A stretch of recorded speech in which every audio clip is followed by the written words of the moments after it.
Assalamualaikum warahmatullahi wabarakatuh. Innal hamdalillahi nahmaduhu wa nasta'inuhu may yahdihillahu fala mudhillalah wa may yudlilhu fala hadiyalah. Asyhadu alla ilaha illallah wahdahu la syarikalah wa asyhadu anna Muhammadar Rasulullah sallallahu alaihi wasallam wa ala alihi wa ashabihi amma ba'du. A'udzu billahi minasyaitonir rajim. Bismillahirrahmanirrahim. Wa idz qala, dan ketika itu berkata siapa Musa, Nabi Musa, liqaumihi kepada kaumnya Nabi Musa, Bani Israel. Innallaha, sesungguhnya Allah, ya'murukum, perintah siapa Allah pada kamu sekalian, antazbahu, supaya menyembelih kamu sekalian, bakorotan, pada seekor sapi betina. Qalu, berkata mereka, kaum, yaitu Bani Israel, atattakhizuna, adakah mengambil engkau Musa pada kami, atau adakah menjadikan engkau Musa pada kami huzuan, bercanda. Qala, berkata Nabi Musa, a'udzubillah, aku mohon perlindungan kepada Allah, an akuna, bahwasanya ada aku, minal jahilin, tergolong orang yang bodoh. Dan ceritakanlah Muhammad ketika Nabi Musa berkata kepada kaumnya, yaitu Bani Israel, wahai Bani Israel, sesungguhnya Allah memerintahkan pada kalian untuk menyembelih seekor sapi. Jadi saat itu ada kejadian seorang laki-laki dari Bani Israel yang kaya, dia tidak punya anak, dia punya keponakan laki-laki sebagai ahli warisnya. Nah, kemudian keponakannya itu membunuh kepada dia atau pamannya. Lalu mayitnya pada malam hari digendong, digotong, diletakkan di pintu salah seorang dari Bani Israel. Sehingga keesokan harinya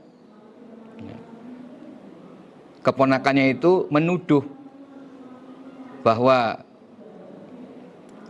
orang yang punya rumah, yang mayit pamannya itu ada di depan pintu rumahnya, itu telah membunuh pamannya.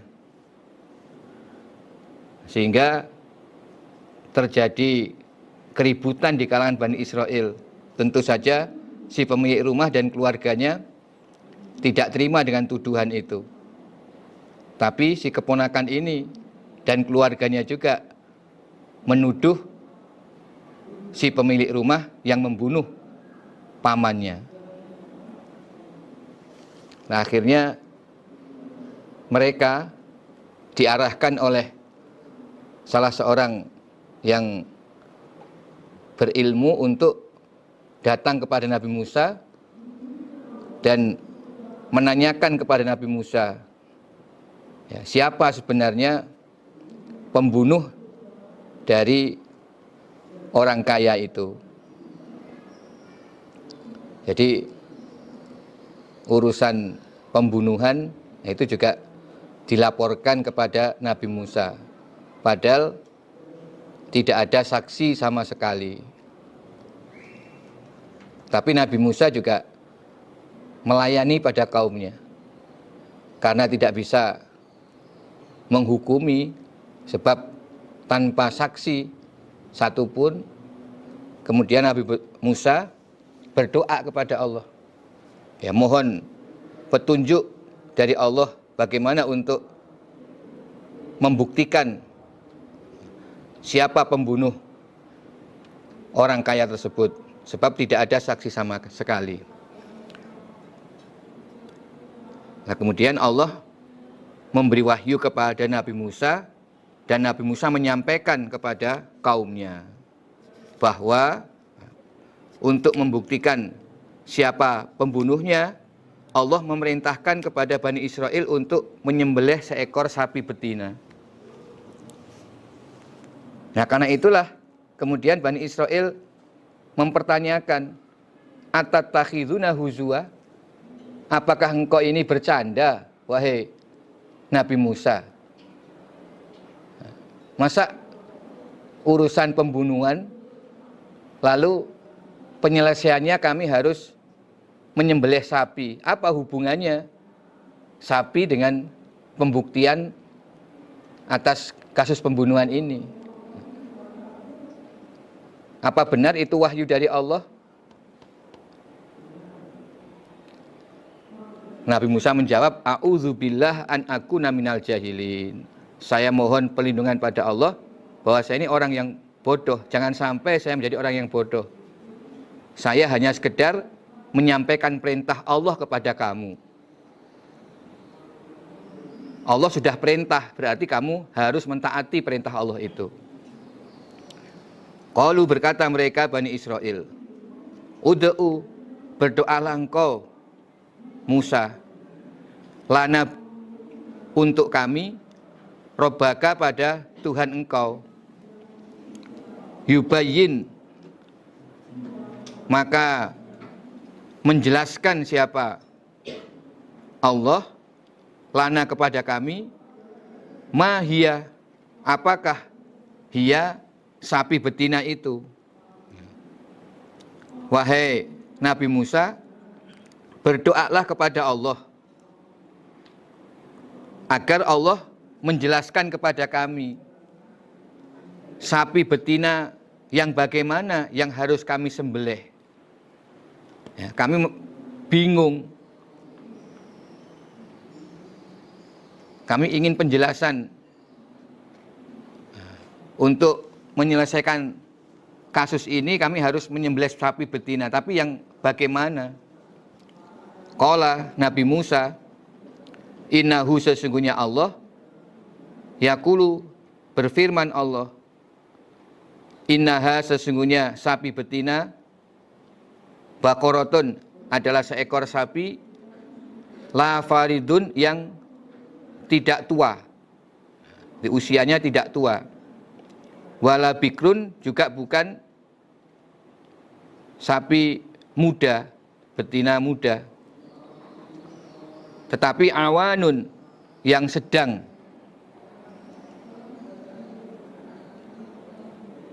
Baina zalika, di antara demikian itu, tua dan muda. Faf'alu, kerjakanlah, ma tu'marun, apa yang diperintahkan kamu sekalian. Di Allah berfirman bahwa sapi yang harus disembelih itu usianya tidak tua dan tidak muda, ya, sedang-sedang saja. Maka segeralah kerjakan apa yang Allah perintahkan, tidak perlu bertanya lagi. Carilah sapi betina yang umurnya sedang. Qalu, berkata mereka Bani Israel, ud'u, berdoalah engkau Nabi Musa, lana, bagi kami, robbaka, pada Tuhan engkau, yubayyin, maka menjelaskan siapa Allah atau robbaka, lana, bagi kami, ma launuha, apakah warna sapi betina itu. Nah, ternyata Bani Israel belum mau melaksanakan perintah tersebut, justru bertanya lagi. Wahai Nabi Musa, tolong berdoalah kepada Allah agar Allah menjelaskan lagi warnanya apa sapi betina itu. Kalau umurnya sudah kami tahu, tapi warnanya warna apa? Qala, Nabi Musa, innahu, sesungguhnya Allah, yaqulu, berfirman Allah, Innaha, sesungguhnya sapi betina, baqaratun, sapi betina, sofro, yang kuning warnanya, faqiun, sangat kuning, launuha, warnanya, tasurru, menyenangkan. Apa sapi betina itu? An-nazirin, pada orang-orang yang memandang. Nabi Musa memberitahu, sesungguhnya Allah berfirman bahwa sapi betina yang harus disembelih itu warnanya kuning, sangat kuning. Dan bukan kuning biasa, tapi kuning yang enak dipandang. Ya kira-kira seperti kuning emas begitu.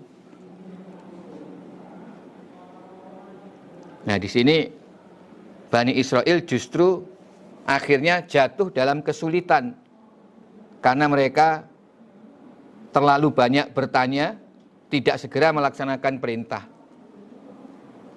Sampai di sini ternyata Bani Israel masih belum puas.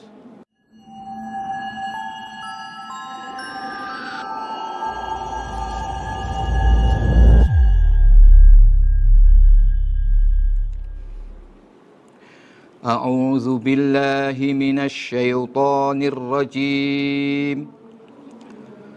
Bismillahirrahmanirrahim. Qalu da'u lana rabbaka yubayyin lana ma hi. Innal baqara tashabaha 'alaina wa inna insya'allahu lamuhtadun. Qala innahu yaqulu innaha baqaratul la dzalulun tusilul arda wa la taskil hars musallamatul la syiyata fiha. Qalul ana ji'ta bil haqqi fadzabahuha wa ma kadu yaf'alun.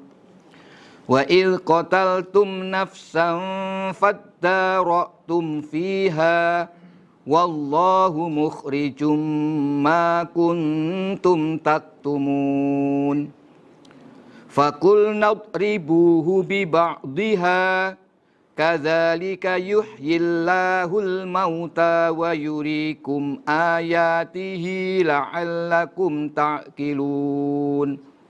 Tsumma qasat qulubukum mim ba'di dzalika fahiya kal hijarati aw ashaddu qaswah wa inna minal hijarati lama yatafajjaru minhul anhar wa inna minha lama yashaqqaqu fayakhruju minhul ma' wa inna minha lama yahbitu min khasyatillah wa mallahu bighafilin amma ta'malun.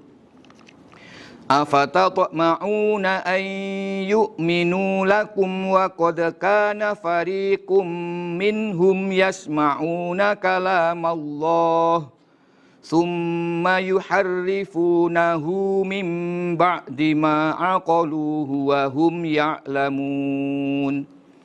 Wa idza laqul ladzina amanu qalu amanna wa idza khala ba'duhum ila ba'din qalu atuhadditsunahum bima fatahallahu alaikum atuhadditsunahum bima fatahallahu alaikum liyuhajjukum bihi inda rabbikum afala ta'qilun. Awala ya'lamuna annallaha ya'lamu ma yusirruna wa ma yu'linun Wa minhum ummiyuna la ya'lamunal kitaba illa amaniya wa inhum illa yazunnun. Fawailul lilladzina yaktubunal kitaba biaydihim Summa yaquluna hadza min indillahi liyashtaru bihi thamanan qalila fawailul lahum mimma katabat aydihim wa wailul lahum mimma yaksibun. Wa qalu lan tamassana an-naru illa ayyaman ma'dudah Qul attakhadhtum 'indallahi ahdan falan yukhlifallahu ahdah Am taquluna 'alallahi ma la ta'lamun Bala man kasaba sayyi'atan wa ahatat bihi khati'atuhu fa ulaika ashabun nar hum fiha khalidun walladzina amanu wa 'amilus solihati ulaika ashabul jannah hum fiha khalidun wa idh akhadna mitsaqa bani Israila la ta'buduna illallah wa bil walidaini ihsanan wa dzil qurba wal yatama wal masakin wa qulu linnasi husnan wa aqimus sholata wa atuz zakah thumma tawallaitum illa qalilan minkum wa antum mu'ridun. Walhamdulillahirabbil alamin. Allahumma shalli ala Muhammad wa ala ali Muhammad. Allahumma arhamna bil Qur'an wa imama wa huda wa nura wa rahmah. Allahumma dzakkirna minhu ma nasina wa 'allimna minhu ma jahilna warzuqna tilawatahu ana al-laili wan nahar wajhutata ya rabbal alamin. Allahumma faqihna fid din. Allahumma 'allimna ta'wilal kitab. Allahumma atinal hikmah. Allahumma inna nas'alukal huda wat tuqa wal afafa wal ghina. Allahumma alhimna rushdana wa a'idna min syururi anfusina. Allahumma inna nas'aluka ilman nafi'a wa rizqan thayyiban wa amalan mutaqabbala. Allahumma inna nas'aluka ridhaka wal jannah wa na'udzubika min sakhatika wan nar. Allahumma inna nas'aluka ridhaka wal jannah wa na'udzubika min sakhatika wan nar. Allahumma inna nas'aluka ridhaka wal jannah wa na'udzubika min sakhatika wan nar. Ya muqallibal qulub tsabbit qulubana ala dinik. Rabbana la tuzigh qulubana ba'da idh hadaitana wa hab lana min ladunka rahmah innaka antal wahhab. Rabbana hab lana min azwajina wa dhurriyyatina qurrata a'yun waj'alna muttaqina imama. Allahumma ij'al auladana aulatan sholihin fuqahaa fid din hafizina lil kitab wa sunnah mubarakan hayatum fid dunya wal akhirah bi rahmatika ya arhamar rahimin. Allahumma inna na'udzubika minan nifaq wa su'il akhlaq wa dhaikil arzaq. Allahumma inna na'udzubika minan nusyrika bika sa'al wa nastaghfiruka lima la na'lamu. Allahumma inna nas'aluka sihah wal ifah wal amanah wasnal waridha bil qadar. Allahumma anji amat jamaatana. Allahumma barik jamaatana. Allahumma ansur aiman jamaatana. Allahumma aslih aiman muslih jamaatana. Allahumma mahfad aiman mahfad jamaatana. Allahumma sabbit jamaatana dinika wansurna man atana wastud wal kalman zalamana. Allahumma aizal jamaah wa adil firqatal kafarah. Rabbana atina fid dunya hasanah wa fil akhirati hasanah wa qina adzabannar. Allahumma shalli ala Muhammad wa ali Muhammad walhamdulillahirabbil alamin.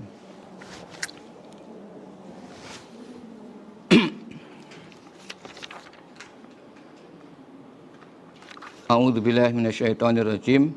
Bismillahirrahmanirrahim. Qalu, berkata mereka Bani Israel, ud'u, berdoalah engkau Nabi Musa, lana, bagi kami, Rabbaka, pada Tuhan engkau. Yubayyin, maka menjelaskan siapa Allah, atau Rabbaka, lana, bagi kami, mahia, apakah sapi betina itu. Inal baqara, sesungguhnya sapi, tasyabaha, serupa alaina atas kami. Wa inna dan sesungguhnya kami insya Allah jika menghendaki siapa Allah lamuh tadun niscaya orang yang mendapat petunjuk. Wahai Musa, berdoalah sekali lagi kepada Allah agar Allah menjelaskan bagaimana persisnya sapi yang harus kami sembelih. Sebab bagi kami masih belum jelas. Sapi itu masih belum jelas. Insya Allah kami akan mendapat petunjuk. Kami akan bisa mendapatkan sapi yang Allah kehendaki itu. Qala berkata Nabi Musa, innahu sesungguhnya Allah, yaqulu berfirman Allah, innaha sesungguhnya sapi adalah baqaratun, sapi betina, la dzalulun yang tidak hina, tusiru membajak apa sapi, al-ardo pada tanah. Jadi sapi betina ini tidak pernah digunakan untuk membajak sawah. Wala taski dan tidak mengairi apa sapi, al-harsa pada tanaman. Musalamatun diselamatkan dari berbagai macam cacat, termasuk dari bekas-bekas pekerjaan. Jadi memang sama sekali tidak pernah dibuat kerja, sehingga tidak ada lecet ataupun memar-memar. La syiata fiha, tidak ada cacat fiha dalam sapi itu.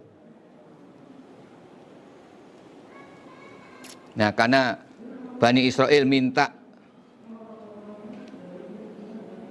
sapi yang rinci, akhirnya Allah juga memberikan perintah sampai detail. Allah jelaskan sapi betina itu sapi yang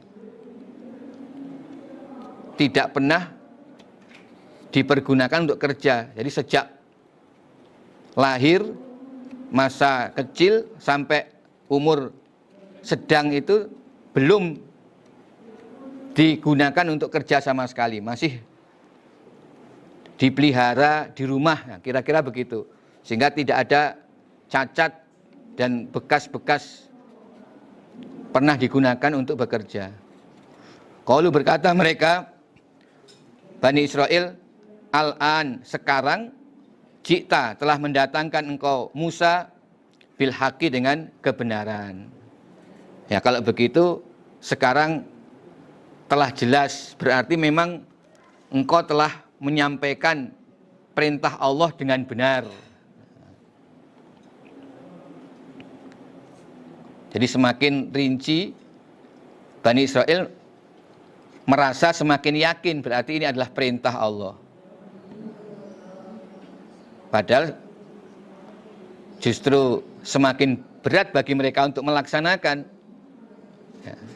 Seharusnya ketika pertama kali Nabi Musa menyampaikan innallaha ya'murukum an tadhbahu baqarah, mereka kalau langsung melaksanakan menyembelih seekor sapi betina,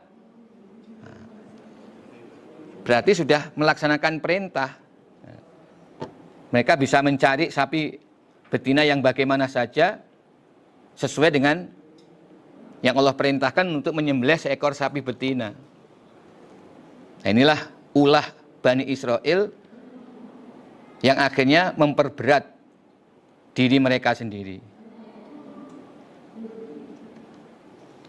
Sehingga mereka harus mencari sapi dengan ciri-ciri yang sudah Allah perintahkan, yaitu usianya tidak tua tidak muda, warnanya kuning, sangat kuning menyenangkan, seperti kuning emas, dan tidak ada cacat, tidak pernah digunakan untuk bekerja. Fadzabahuha, maka menyembelih mereka Bani Israel pada sapi betina itu, wa makadu, dan hampir tidak mereka yaf'alun, mengerjakan mereka. Akhirnya mereka berhasil juga menyembelih sapi betina sesuai dengan ciri-ciri yang Allah perintahkan. Tapi wa makadu yaf'alun, hampir saja mereka tidak bisa melaksanakannya. Jadi menurut riwayat, mereka baru menemukan sapi itu setelah 40 tahun kemudian. Betapa lamanya. Dikisahkan ada seorang solih dari kalangan Bani Israel memiliki seekor sapi yang dilepas di hutan. Ketika dia akan wafat, dia wasiat kepada istrinya, kalau nanti anaknya sudah besar, sapi itu adalah milik anaknya. Jadi sapi betina itu sengaja dilepas di hutan, tidak pernah dibuat kerja, bebas makan, dan sapi itu bisa diberikan kalau anaknya sudah besar. Itulah wasiat dari seorang solih pada zaman Nabi Musa tersebut. Nah, setelah anak itu dewasa, lalu ibunya memberitahu kepada sang anak bahwa dulu bapaknya memberi wasiat, ada seekor sapi betina yang itu diberikan untuk anaknya tersebut.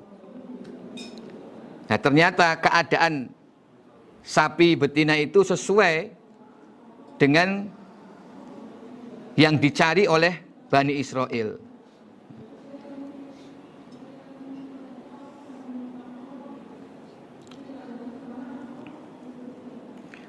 Jadi akhirnya Bani Israel ketemu dengan si anak ini yang mempunyai sapi seperti ciri-ciri yang diperintahkan oleh Allah, itu setelah 40 tahun kemudian. Lalu setelah menemukan sapi itu terjadi tawar-menawar. Dan harga yang disepakati yaitu emas sepenuh kulit sapi tersebut. Jadi memang ini sapi istimewa, ya, yang memiliki seorang anak. Anak ini anak yang solih juga. Dia sangat menghormat kepada ibunya. Jadi barokahnya anak yang berbuat baik kepada orang tua, khususnya ibu, ya, dia akhirnya menjadi kaya raya, yaitu mendapatkan emas sebesar sapi yang dia miliki.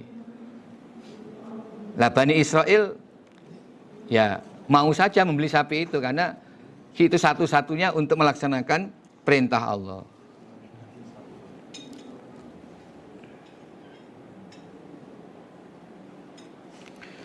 Wa'id, dan ketika itu qataltum, membunuh kamu sekalian, nafsan, pada seseorang, faddarotum, maka bertengkar kamu sekalian, fiha, di dalam diri orang itu.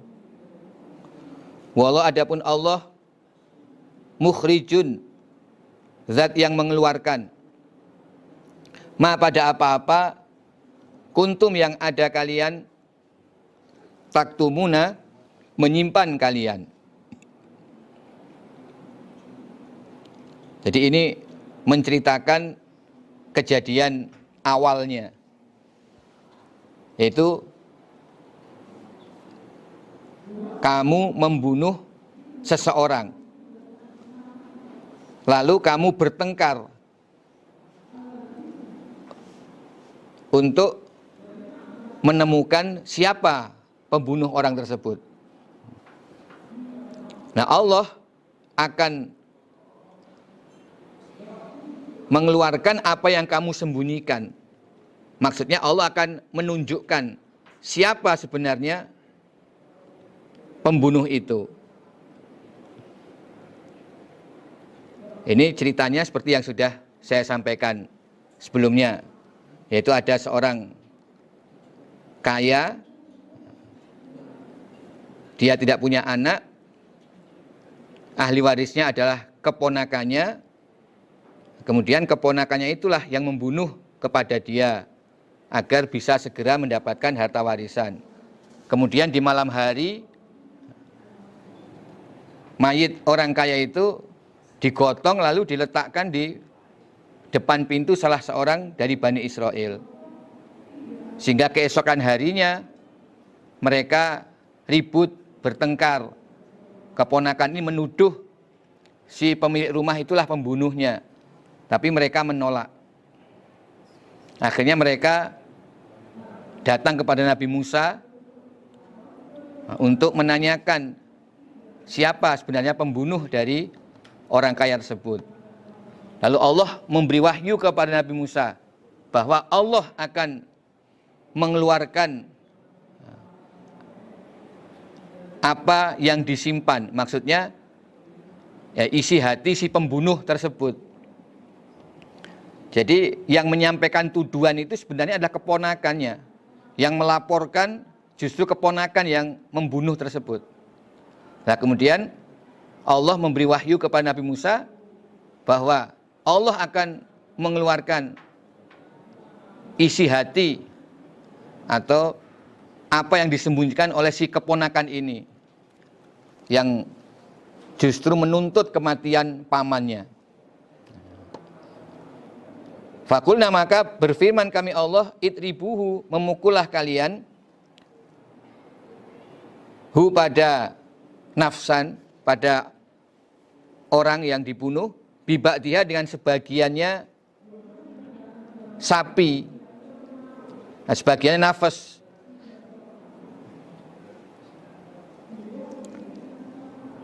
Maksudnya bagian ekornya sapi.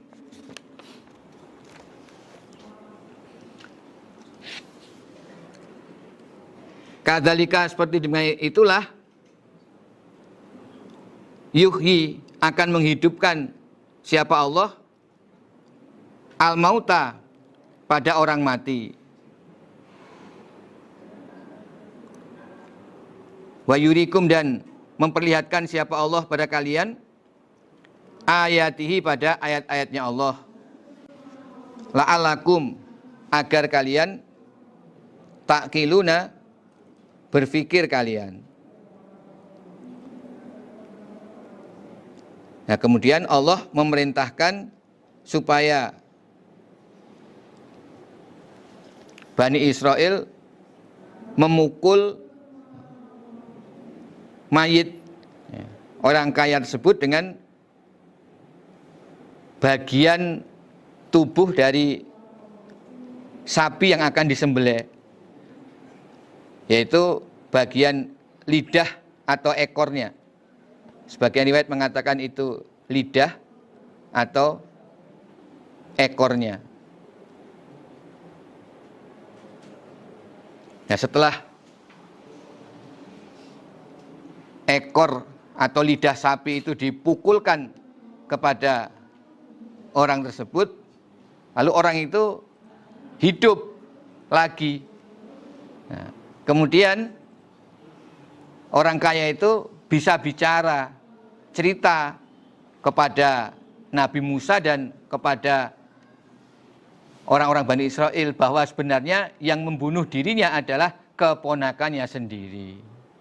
Yaitu keponakannya yang justru sebelumnya menuntut.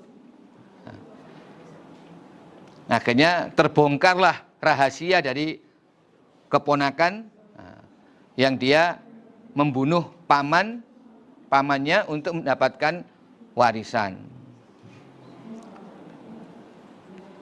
Nah, itulah salah satu kisah tentang Baqarah, yaitu sapi betina yang kemudian kisah ini menjadi nama dari surat yang kedua ini.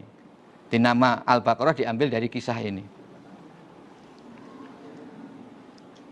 Nah, kadzalika sebagaimana Allah bisa menghidupkan orang kaya yang sudah mati itu. Nah, ini sebagai bukti. Allah bisa menghidupkan orang kaya yang sudah mati untuk memberitahukan siapa pembunuhnya. Walaupun kemudian orang kaya itu lalu mati lagi, memang dia sudah ajalnya. Allah hidupkan hanya sementara untuk pembuktian. Nah, seperti demikian itu, nanti Allah juga akan bisa menghidupkan orang-orang yang sudah mati. Yaitu Allah bangkitkan dari kubur. Dan demikian itu Allah memperlihatkan ayat-ayat Allah. Wa yurikum ayati. Allah menunjukkan tanda kekuasaan Allah agar manusia berpikir sehingga yakin bahwa memang Allah Maha Kuasa untuk menghidupkan manusia yang sudah mati. Nah, sebagai salah satu buktinya, ya Allah menunjukkan kepada Bani Israel, ada orang yang sudah mati terbunuh, kemudian bisa hidup lagi dan bisa bercerita siapa pembunuhnya. Itu memang Allah tunjukkan. Ya, di samping untuk menjawab pertanyaan Bani Israel dan mencegah terjadinya pertengkaran karena saling tuduh tanpa saksi, itu sekaligus Allah akan menunjukkan ayat Allah, tanda kuasaan Allah, bahwa memang Allah kuasa untuk menghidupkan orang yang mati agar manusia berpikir.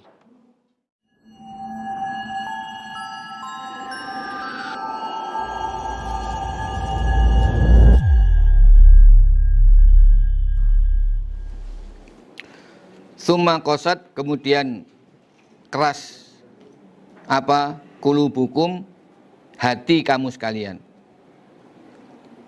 Mimba dzalika, setelah demikian itu kejadian. Fahia, maka adapun hati, kal hijarah, sebagaimana batu, au asyaddu, atau lebih sangat apanya, qaswatan, kerasnya. Wa inna minal hijarah, dan sesungguhnya sebagian dari batu, lama ada batu, yatafajjaru, yang mengalir, minhu, dari batu, apa al-anharu, beberapa sungai. Wa inna minha, dan sesungguhnya sebagian dari batu, lama apa, niscaya ada batu, yasyakkoku, yang pecah, apa batu atau apa ma, maksudnya batu. Fayakhruju, maka keluar, minhu, dari ma atau batu, alma, apa alma, air.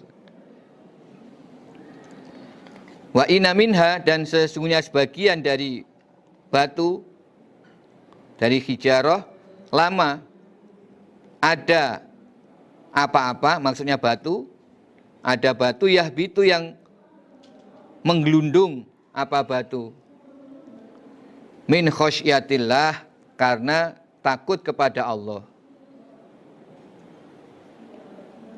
Wa mallah, dan tidak ada Allah bighafilin, lupa, amma ta'malun, dari apa-apa yang beramal kamu sekalian.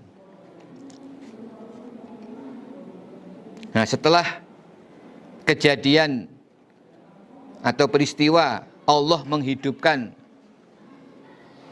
orang kaya yang mati untuk menunjukkan siapa pembunuhnya, seharusnya Bani Israel semakin yakin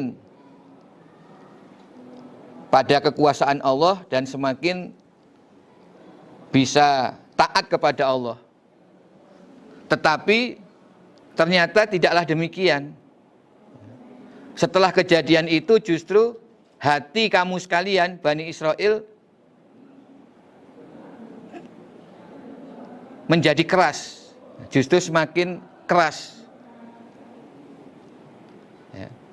Tidak mau iman.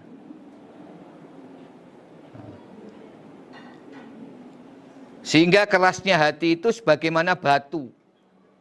Atau lebih keras daripada batu. Au asyaddu qaswah. Bahkan kerasnya hati lebih keras daripada batu. Nah, demikianlah keadaan hati ketika Allah tidak memberikan cahaya ke dalam hati. Allah tidak memberikan keimanan, sehingga hati itu akan keras, menjadi sombong dan menolak pada kebenaran. Kalau hati sudah keras, kerasnya hati itu mengalahkan kerasnya batu. Lalu Allah memberikan penjelasan.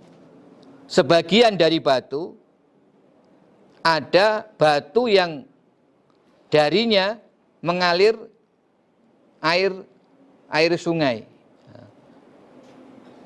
Dari batu itu muncul mata air, kemudian mengalir menjadi beberapa sungai. Maksudnya batu yang keras itu masih bisa berlubang sehingga menumbuhkan mata air. Kan karena batunya berlubang. Bahkan air yang keluar dari batu itu banyak, terus-menerus sampai mengalir menjadi sungai. Ini biasa batu besar, keras, tapi dari batu itu keluar mata air. Jadi sekeras-kerasnya batu masih bisa dilubangi oleh air. Karena desakan yang sangat kuat, dorongan yang kuat, akhirnya pecah juga batu itu, berlubang, sehingga menjadi jalan mata air. Sebagian dari batu ada juga yang pecah kemudian mengeluarkan air menjadi sumur. Nah, kalau yang sebelumnya itu mata air lalu menjadi sungai, ini batu yang mengeluarkan mata air kemudian hanya menjadi sebuah sumur. Sebagian dari batu ada juga yang menggelundung dari bukit atau gunung karena takut kepada Allah. Jadi sesungguhnya batu itu pun juga mentaati perintah Allah. Ya. Kalau ada batu menggelundung berarti dia takut kepada Allah, mentaati perintah Allah. Nah, hati kalau sudah keras, menjadi sombong, dia tidak bisa menerima cahaya iman. Orang yang hatinya keras tidak bisa mentaati perintah Allah dan tidak bisa menjadi hamba yang beriman. Maka Allah berfirman bahwa kerasnya hati itu lebih keras daripada batu. Sekeras-keras batu masih bisa dijebol oleh air. Sekeras-keras batu masih taat kepada perintah Allah, menggelundung dari gunung atau dari bukit. Nah, Allah akan mencatat semua amal kalian, wahai Bani Israel. Afatatma'una, adakah mengharap kamu sekalian orang Islam Ayu'minu bahwasanya iman mereka Yahudi atau orang Bani Israel yang ada pada zaman Nabi. Lakum bagi kamu sekalian orang Islam. Wa qad kana dan sungguh telah ada siapa farikun segolongan minhum dari mereka Yahudi yasmauna mendengar mereka kalam Allah pada firman-firman Allah yang terdapat dalam kitab Taurat, fit Taurat. Tsumma yuharrifunahu kemudian merubah mereka hu pada kalam Allah.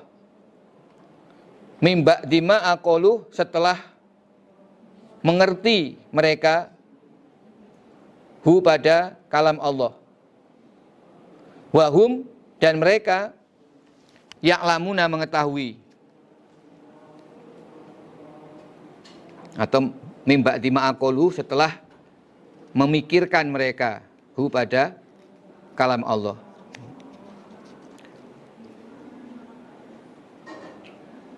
Nah, setelah Allah menjelaskan kerasnya hati orang-orang Bani Israel, nah kemudian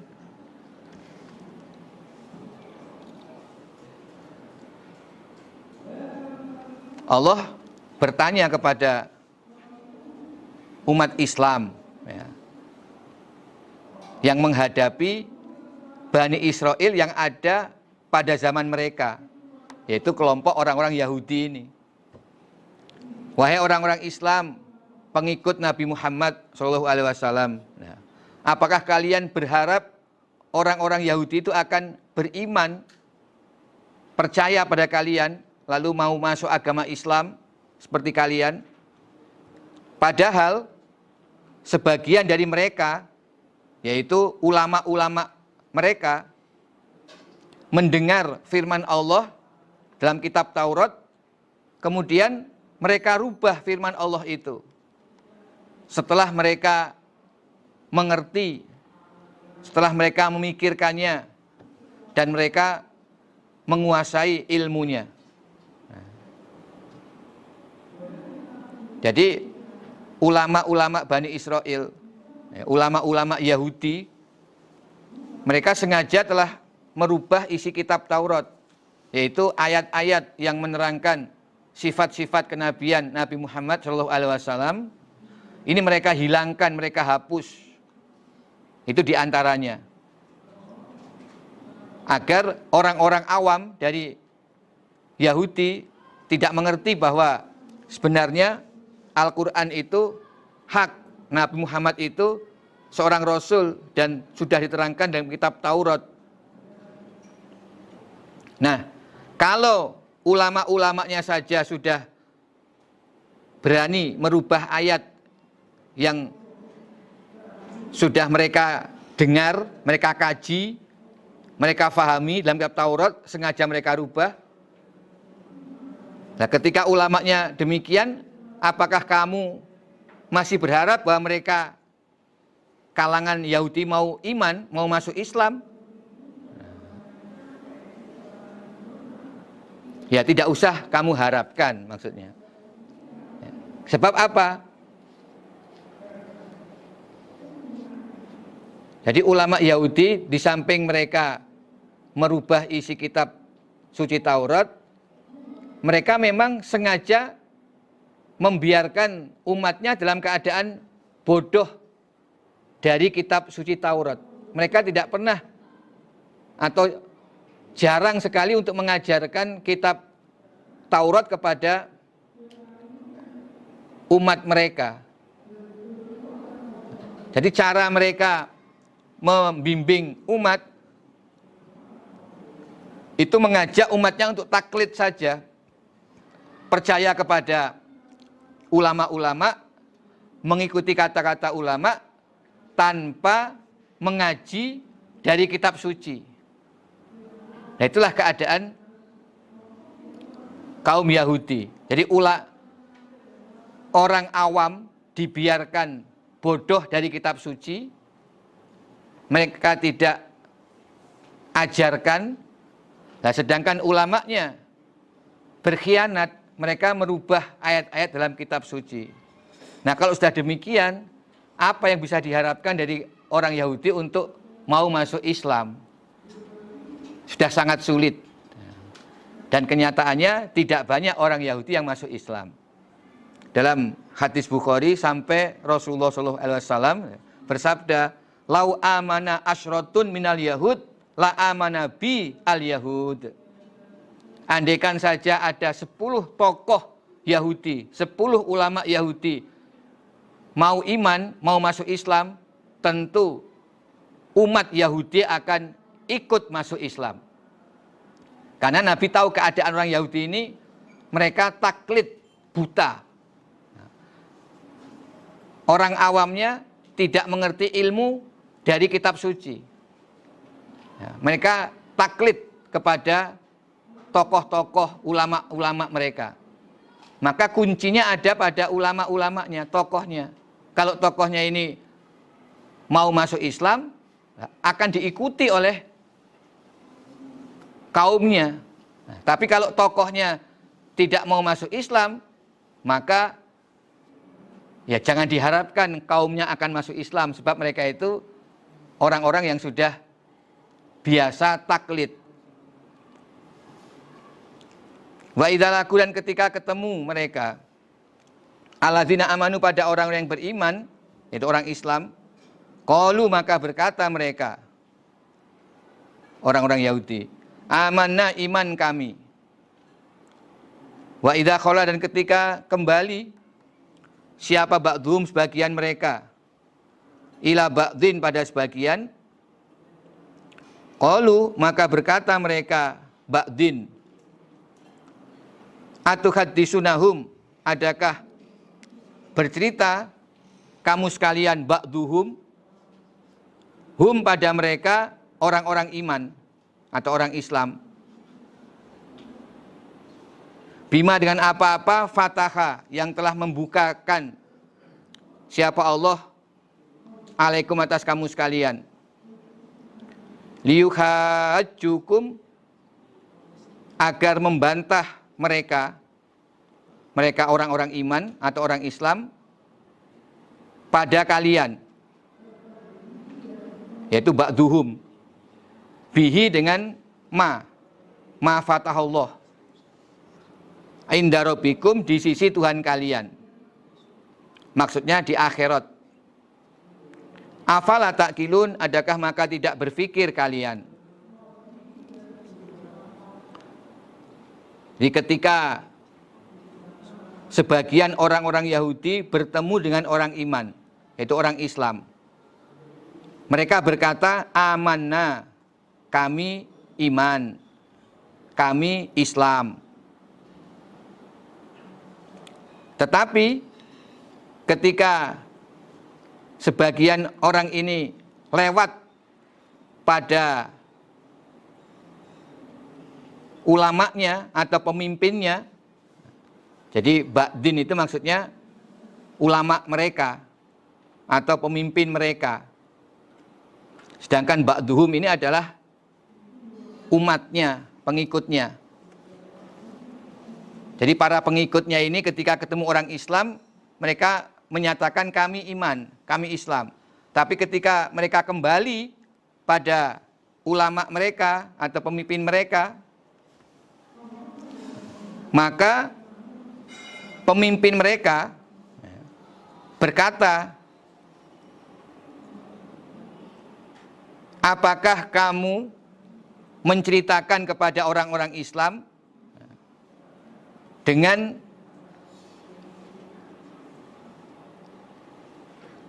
isi kitab Taurat yang telah Allah buka atau Allah terangkan kepada kalian? Jadi dengan apa-apa yang Allah telah menjelaskan pada kalian di dalam kitab Taurat. Apakah kamu menceritakan kepada orang-orang Islam dengan apa-apa yang telah Allah terangkan kepada kalian, yaitu isi kitab Taurat, sehingga nanti orang-orang Islam akan bisa membantah kepada kalian dengan apa yang kalian ceritakan kepada mereka ketika menghadap di sisi Allah di hari kiamat nanti. Jadi inda rabbikum itu maksudnya di akhirat.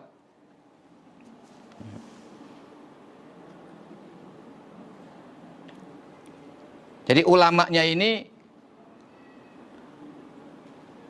curiga kalau murid-muridnya itu bercerita kepada orang Islam tentang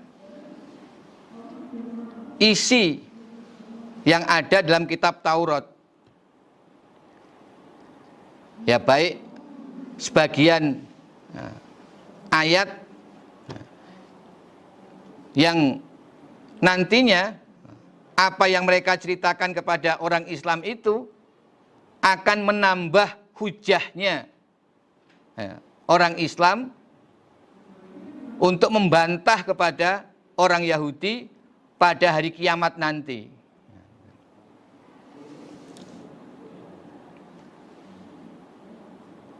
Jadi ini pembicaraan antara ulama Yahudi, di sini disebut sebagai Ba'din, itu ulama Yahudi, dengan pengikutnya atau murid-murid mereka. Nah, pengikut dari kaum Yahudi ini kadang bergaul dengan orang-orang Islam. Nah, ketika mereka bertemu orang Islam, para pengikutnya akan mengatakan, kami Islam kok. Qalu amanah, kami iman, kami Islam. Sehingga bisa jadi orang Islam akhirnya tanya kepada mereka, kamu dulu kan orang Yahudi, bagaimana kalau dalam kitab Taurat ada enggak keterangan ini, keterangan itu yang menguatkan kebenarannya Nabi Muhammad? Nah, maka ketika muridnya ini kembali kepada ulamanya atau pemimpinnya, nah, pemimpinnya ini mengkhawatirkan jangan-jangan sebagian dari murid-murid mereka ada yang membuka rahasia atau menceritakan tentang sebagian ayat yang ada dalam kitab Taurat, yang nanti ayat itu bisa akan menambah hujah bagi orang Islam untuk membantah orang Yahudi pada hari kiamat. Nah, gitu.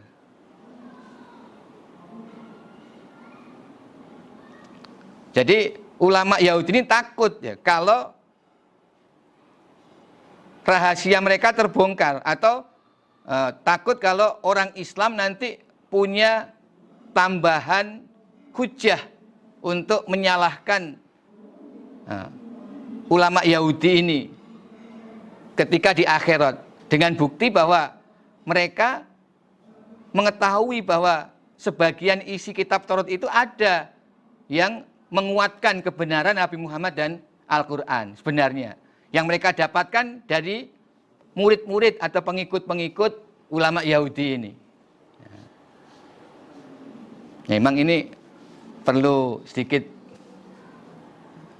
kita cerna ya untuk memahami ayat ini. Jadi saya ulangi lagi, ketika sebagian dari orang Yahudi, ya katakan muridnya atau pengikutnya, bertemu dengan orang Islam, mereka mengatakan amanah, kami iman, kami Islam. Nah, mereka menjadi munafik dari Yahudi. Nah, ketika mereka kembali kepada ulama-ulamanya di kalangan Yahudi, nah ulamanya ini menegur. Jadi ini termasuk munafik Yahudi, ini munafik dari kalangan Yahudi. Dia mondar-mandir antara Yahudi dan Islam. Ya. Ketika dia kembali ke habitatnya di kalangan kelompok Yahudi, nah, ulamanya menegur pada mereka, kamu kok sering-sering sih ke tempat orang Islam? Nah, jangan-jangan ketika kamu di sana, ya, kamu nggak merasa kamu ditanya sesuatu, lalu kamu menceritakan kepada mereka tentang apa yang sudah Allah jelaskan kepada kamu dalam kitab Taurat. Sehingga karena ceritamu itu, orang Islam jadi mengerti apa yang ada dalam kitab Taurat. Nah, yang mungkin itu membenarkan Al-Quran dan membenarkan kenabian Nabi Muhammad. Nah, sehingga dengan apa yang kamu ceritakan kepada orang Islam akan menjadi tambahan hujah bagi mereka orang Islam untuk membantah kamu pada hari kiamat nanti. Afala ta'qilun. Nah, adakah maka tidak berpikir kamu sekalian murid atau ba'duhum. Ini ucapan ba'din ini, ucapan ulama atau pemimpinnya. Apa kamu nggak berpikir kalau kamu itu ceroboh dengan kamu sering bergaul dengan orang Islam, akhirnya nggak terasa kamu menceritakan rahasia yang ada dalam kitab Taurat, yang itu bisa menguatkan hujah orang Islam. Apakah kamu nggak berpikir bahwa perbuatanmu itu bisa menambah kuat hujahnya orang-orang Islam di sisi Allah nanti di hari kiamat? Awala ya'lamuna, adakah tidak mengetahui mereka Yahudi, anallaha, sesungguhnya Allah, ya'lamu, mengetahui siapa Allah, ma yusirun, pada apa-apa yang merahasiakan mereka, wa ma yu'linun, dan pada apa-apa yang menampakkan mereka. Apakah mereka tidak mengetahui bahwa Allah mengetahui apa-apa yang mereka rahasiakan dan apa-apa yang mereka tampakkan? Jadi ini berkaitan dengan ucapan ulama Yahudi atau pemimpin Yahudi kepada pengikut mereka dalam ayat yang di atas tadi. Jadi para ulama Yahudi sangat ketakutan kalau murid-murid mereka menyampaikan kepada orang-orang Islam rahasia yang ada dalam kitab Taurat. Sehingga mereka memarahi kepada murid-muridnya. Jangan sampai ya sering-sering bergaul dengan orang Islam, apalagi sampai menceritakan isi kitab Taurat. Nah, mereka melakukan itu apakah tidak tahu bahwa Allah sebenarnya mengetahui apa yang mereka rahasiakan dan apa yang mereka tampakkan? Jadi walaupun mereka berusaha menutup-nutupi, berusaha merahasiakan, tapi Allah tahu. Mereka ketakutan kalau nanti umat Islam akan mempunyai hujah yang kuat ketika menghadap di sisi Allah. Padahal sebenarnya walaupun orang Islam tidak menyampaikan hal itu kepada Allah nanti pada hari kiamat, Allah juga sudah tahu bahwa ulama-ulama Yahudi ini menyembunyikan kebenaran. Mereka merahasiakan kebenaran yang ada dalam kitab suci Taurat. Itulah perilaku dari ulama Yahudi yang sangat takut pengikutnya masuk Islam. Dan juga sangat takut kalau pengikutnya menyebarkan rahasia yang ada dalam kitab Taurat yang selama itu mereka tutupi. Wa minhum, dan sebagian dari mereka Yahudi, ummiyun, ada yang ummi. Ummi ini adalah golongan yang tidak pandai membaca dan tidak pandai menulis, yaitu para pengikut mereka. La ya'lamuna, tidak mengetahui mereka alkitab, pada kitab suci. Ini penjelasannya dari Umiyun. Illa amania, kecuali angan-angan. Maksudnya persangkaan. Wa inhum, dan tidak ada mereka illa yazunun, kecuali menyangka. Ya. Sebagian dari orang Yahudi adalah orang-orang ummi, orang yang tidak pandai membaca, tidak pandai menulis. Yang dimaksud, mereka tidak mengetahui isi kitab suci. Jadi ummi dalam hal pengetahuan terhadap kitab suci. Kecuali yang mereka ketahui hanya berdasarkan angan-angan. Dan mereka hanya menyangka. Maksudnya, la ilma lahum. Mereka tidak punya ilmu tentang kitab suci. Tidak mempunyai dalil atau hujjah dari kitab suci. Mereka hanya berdasarkan persangkaan. Dalam beribadah mereka taklid, mengikuti kepada ulama tanpa mengetahui dasar dalilnya. Nah, inilah keadaan sebagian dari orang Yahudi, yaitu para pengikut atau orang-orang awam. Nah, inilah rusaknya kaum Bani Israel atau orang-orang Yahudi ini, karena mereka sudah jauh dari kitab suci. Ya. Orang-orang awam tidak diberi pelajaran ilmu tentang ayat-ayat yang ada dalam kitab suci. Ulamanya memang membiarkan mereka dalam keadaan bodoh dari kitab suci. Mereka dibiarkan untuk taklid, sekedar ikut-ikutan, taat pada ulama tanpa harus mengetahui hujjah atau dalil yang bersumber dari kitab suci. Nah, itulah keadaan orang awam atau pengikut dari kalangan umat Yahudi. Fawailun, maka jurang neraka. Al-wail ini adalah jurang neraka atau gunung api yang ada dalam neraka. Lilladzina, bagi orang-orang yaktubuna, yang menulis mereka alkitabah, pada kitab suci. Biaidihim, dengan tangan mereka.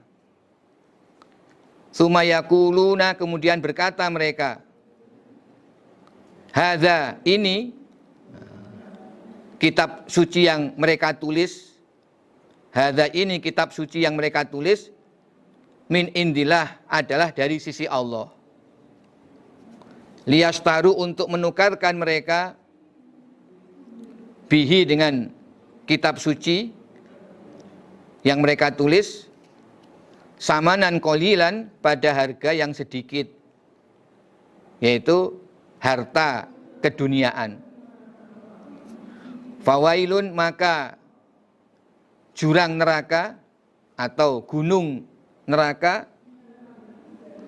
lahum, bagi mereka, mimma katabat, dari apa-apa yang menulis, apa aidihim, tangan mereka.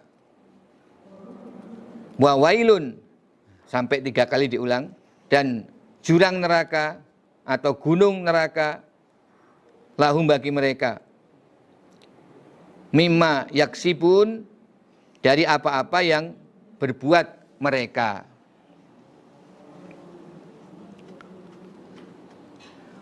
Kerusakan atau neraka wail atau ya jurang atau gunung api dalam neraka bagi ulama-ulama Yahudi yang menulis kitab suci dengan tangan mereka. Kemudian mereka berkata, ini kitab suci yang sudah mereka rubah, yang sudah ditulis dengan tangan mereka itu. Mereka katakan, hadza min indillah, ini dari Allah. Maksudnya inilah kitab suci yang asli. Padahal itu adalah kitab suci yang sudah mereka tulis, sudah mereka rubah. Nah demikian itu mereka lakukan hanya untuk mendapatkan harta keduniaan. Maksudnya agar mereka tidak kehilangan pengikut, agar pengikutnya tidak masuk Islam, sehingga mereka tetap bisa mendapatkan pemasukan dari banyaknya pengikut. Mereka berani menulis kitab suci dengan tangan mereka, artinya merubah isi kitab suci itu. Maka neraka wel atau gunung neraka bagi mereka, sebab perbuatan mereka, sebab ulah mereka menulis kitab suci dengan tangan mereka. Jadi dalam ayat sebelumnya 78 Allah menerangkan keadaan umat dari Bani Israel, mereka itu awam atau disebut golongan ummi karena tidak mengetahui isi kitab suci, karena mereka memang tidak diajari oleh ulama, mereka hanya taklid. Kemudian dalam ayat 79 Allah menerangkan keadaan ulamanya, yaitu ulamanya berkhianat. Mereka berani merubah isi kitab Taurat. Mereka buat kitab Taurat dengan tulisan mereka yang tidak sama dengan aslinya. Kemudian mereka mengatakan inilah kitab suci yang Taurat yang asli dari Allah. Nah, dua ayat inilah menerangkan keadaan kaum Yahudi yang menyebabkan mereka tidak mau masuk Islam. Masih terkait dengan ayat 75 tadi. Apa kamu berharap orang Yahudi akan masuk Islam? Ya, tidak mungkin. Karena apa? Ulamanya khianat, sedangkan umatnya bodoh. Waqalu, dan berkata mereka Yahudi, lan tamassana, tidak akan mengenai pada kami apa an-naru, api neraka, illa ayyaman, kecuali di dalam beberapa hari, ma'dudatan, yang dihitung. Orang-orang Yahudi juga punya pendapat, kalau toh kami masuk neraka, paling-paling hanya selama 40 hari, yaitu sama dengan waktu lamanya mereka menyembah patung anak sapi di zaman Nabi Musa. Jadi neraka tidak akan menyentuh kami kecuali beberapa hari saja, yaitu hanya 40 hari saja. Itu kata orang-orang Yahudi. Kul, katakan Muhammad, attakhadtum, adakah mengambil kalian indallah, di sisi Allah, ahdan, pada janji, fala yukhlifa, maka tidak akan mengingkari siapa Allah, ahdahu, pada janji Allah. Kalian mengatakan kalau toh masuk neraka paling lama hanya 40 hari. Apakah demikian itu memang ada janji dari Allah? Kalau memang ada janji dari Allah, maka tidak mungkin Allah mengingkari janjinya. Kalau itu memang ada. Ataukah takuluna, berkata kalian, alallah, atas Allah, ma la ta'lamun, pada apa-apa yang tidak mengetahui kalian.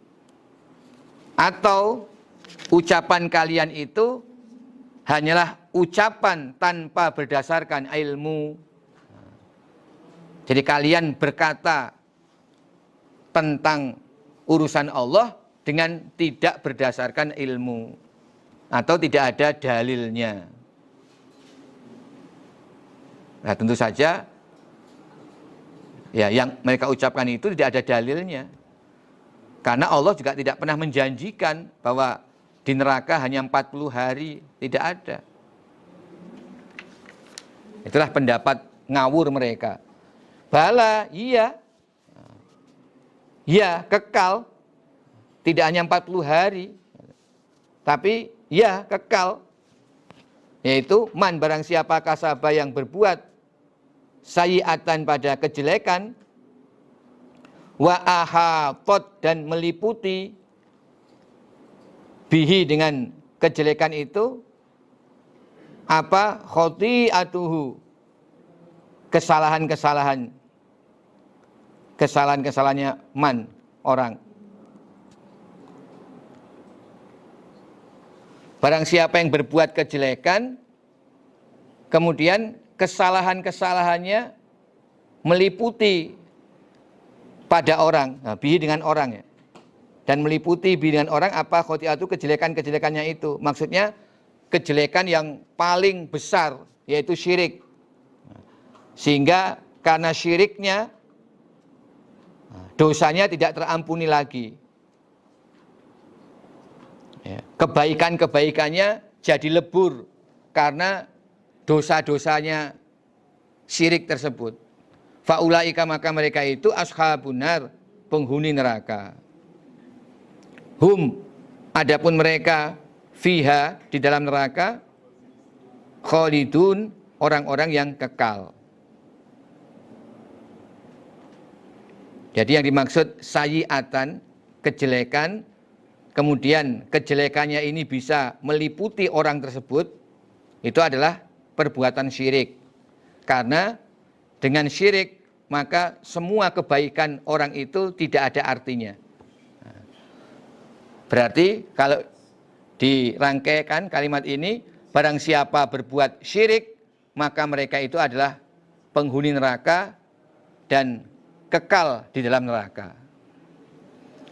Walladzina amanu, adapun orang-orang yang beriman, wa amilu dan mengerjakan mereka as-sholihat pada kebaikan-kebaikan, ulaika mereka itu ashabul jannah, adalah penghuni sorga. Hum mereka fiha, di dalam sorga, khalidun, adalah orang-orang yang kekal. Sebaliknya, orang-orang yang beriman dan beramal solih, maksudnya beramal solih itu ya mengerjakan syariat Allah yang terdapat dalam kitab suci, mengerjakan kewajiban-kewajiban